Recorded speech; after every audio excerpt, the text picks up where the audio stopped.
পৃথিবীর মানুষ, হ্যাঁ আমার বান্দারা, তোমরা দুনিয়ার মধ্যে গিয়েছো, আমি তোমাদেরকে দুনিয়ার মধ্যে পাঠাইলাম।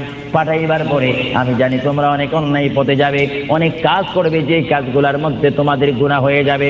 হ্যাঁ বান্দা, তোমরা গুনাহ করবে তাও আমি ভালো মতো জানি, তোমরা পাপ করবে তাও আমি ভালো মতো জানি।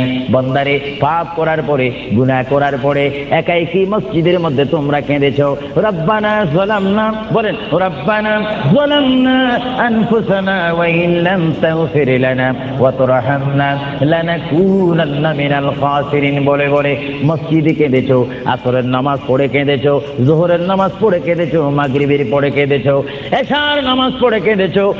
বান্দা, নামাজের মুসল্লা যখন বসে যাও, আমি আল্লাহকে তোমরা বারবার বল, আল্লাহ আমার গুনাহ মাফ করে দাও। তারপরও আমি তোমাদের গুনাহ মাফ করে নিই, তারপরও তোমরা নিশিরাত। মানুষ আমার গুনাহ সম্পর্কে জানে না, তুমি আমার গুনাহ সম্পর্কে জানো। আমি এমন গুনাহ করেছি আমার বিবি জানে না, বিবি গুনাহ করেছে আমি জানি না। আল্লাহ তুমি সব কিছু জানো, হে আমার প্রভু তুমি আমাকে মাফ করে দাও। আমার আল্লাহ বলে, তারপরও যদি তোমাদেরকে আমি মাফ না করি, তারপরও বান্দা তোমরা আমার রহমতের দরজা থেকে ফিরে যাইও না। আমি তোমাদেরকে হুকুম দিচ্ছি, ওয়ালাউ আন্নাহুম ইয যালামু আনফুসাহুম জাউকা, বান্দারে যদি গুনাহ করে ফেলো, আমার রহমত থেকে মুখ ফিরিয়ে তুমি চলে যাইও না। বান্দা, আকাশ পরিমাণ যদি গুনাহ করো, পাতাল পরিমাণ যদি গুনাহ করো, সাগরের পানি পরিমাণ যদি গুনাহ করো, পাহাড় তুলনায় যদি তুমি গুনাহ করো, আমার দরবার থেকে তুমি নিরাশ হইও না। বান্দা, আমি তোমাকে একটি রাস্তা বাতাই দিচ্ছি, একটি পথ তোমাকে আমি দেখাই দিচ্ছি। সেই পথটি কোন পথ তোমরা জানো?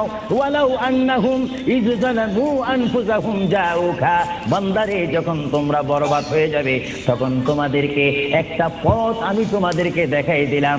সেই পথটির নাম হচ্ছে আমার রাসূলের মদিনা। জুড়ে বলেন সুবহানাল্লাহ।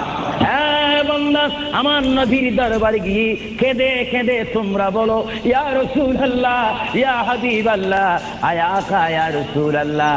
আল্লাহ কোরআনে বলেছে, ওয়ালাউ আন্নাহুম ইয যালামু আনফুসাহুম জাউকা ফাস্তাগফিরুল্লাহ ওয়াস্তাগফার লাহুমুর রাসূল।